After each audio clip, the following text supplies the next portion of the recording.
may have started filming when he got across the creek. Down you first see a creature who's running up the bank.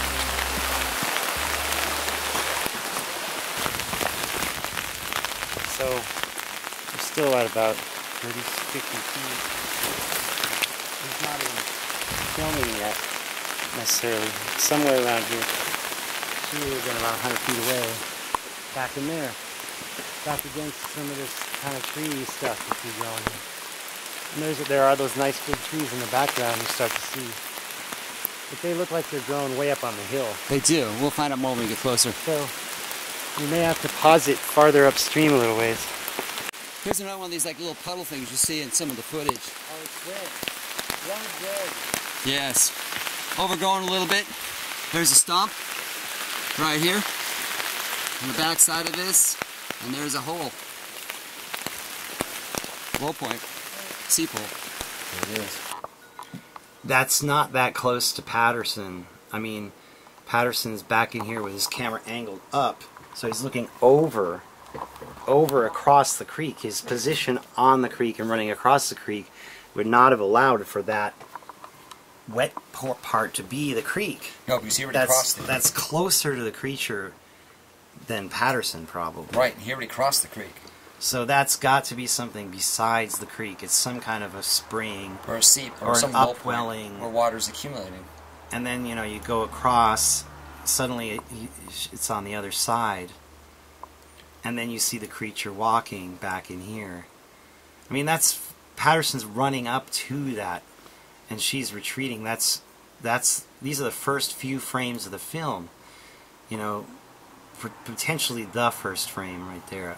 Mm-hmm. That first glimpse you get of the creature, anyway. That's 112 feet between the camera and Patterson. Patterson's already on the creek or starting to run into the creek up this embankment. So I don't know what the hell that is. It looks like a low point was retaining water to me. I mean, if you're looking across at something 112 feet away, that's up on a bank about 5 feet higher than you are. Right. Then you're looking up. You're standing on the creek, so the creek is not going to be in your camera view at all. No. This is, yeah, it's pretty much behind you, or because I think if you moved along, it would be like flanking. And if you look at the images of the film site, the creek does not bow up that way in that spot. It's a gradual loop around the gravel bar. Right. We're in here somewhere, and I think we've gotten to the top. Almost. And this hard turn to the east, or right turn, just doesn't really exist. I think this whole area has straightened out. What about the images from Daniel of Renee on the film site? Did you bring those? Are they going to get all wet otherwise? We could look at those later. But this looks to me a lot like the area where you see Barbara Wasson and Renee Hinden standing. It's just thoroughly overgrown. You have 105 yards horizontal distance was the best repeatable measurement of those trees there on the horizon. So that's like 300 feet. That's more room than is explained. Yeah, it's too big for the film. Even if they were filming from right here, even if they were filming from inside of all of that mess, when the area was absolutely huge, he would still be into those trees before he even got the first. That's 100. She would have been back into those trees. 108, 112 feet, I think it was, from the first sighting to the first frame. Wherever he got the first frame, the creature's 100-something feet away. So she's a third of the way back to those trees. And she retreats farther east and north. Very well could be getting closer to that. Well, let's move right around here and see what it looks like. Because we're not to the bowling alley yet.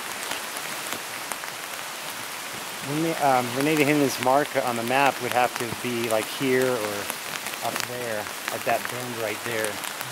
One of these two places. But doesn't this look a lot like that photo?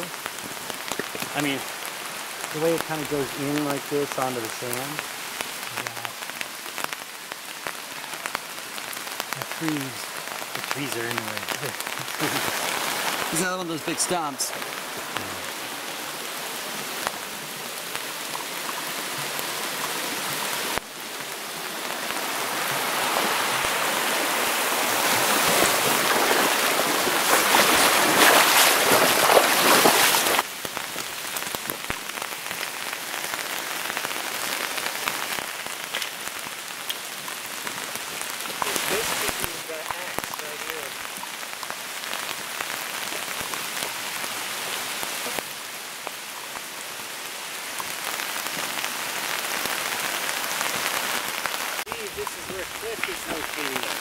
So this is Cliff site?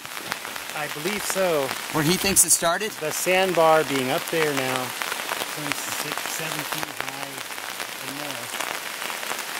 And the higher are down there. But I believe Cliff thinks it started right here. The Hindman's X would have been right in here somewhere. So that blotch right there on the map, that's where Cliff Brockman is saying? That's where he's saying. Right there. Right before that straight line going north.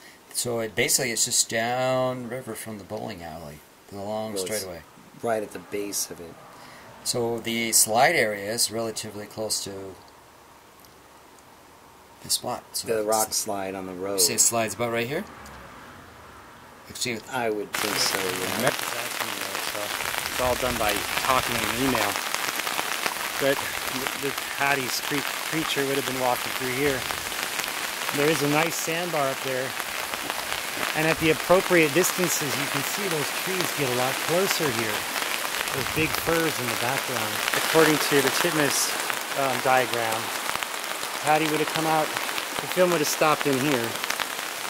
She would have come out into the creek bed, crossed the creek, gone up this hill here, and traveled back along here, sitting somewhere up there with a view of the guys down on the sandbar, which of course would have been all open down here. So it wouldn't be covered in trees back then. But this is only one potential site, you know. The other one down there is pretty plausible. Without the big trees in the back, and you may never know. But that X is right down there, I believe, by that log jam. You're talking about the one that's put on the native Indian X, that Daniel Wells published. The one that's marked on it. So you need a certain distance where it goes to the east, and then it heads directly north, which you'll see here now. Right after the X, it goes straight line north. This is all the alluvial deposits, all squashed along here. So how deep that is, Stephen, for comparison. And the river, over a period of time, has been eroding everything we're standing on, back down to its original channel. But this is all deposits. This would be the ground Patty walked on, up here, somewhere. You can tell it's a flat, level thing. It's been there for quite a while. Probably, never was crested after '64. All of this is down, eroded all the hill down here. You can see more of that nice Bluff Creek sand right there.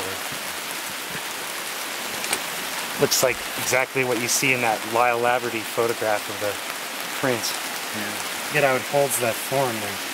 Good stuff. It's very malleable. You see more of this stuff up there that's really fine, really nice.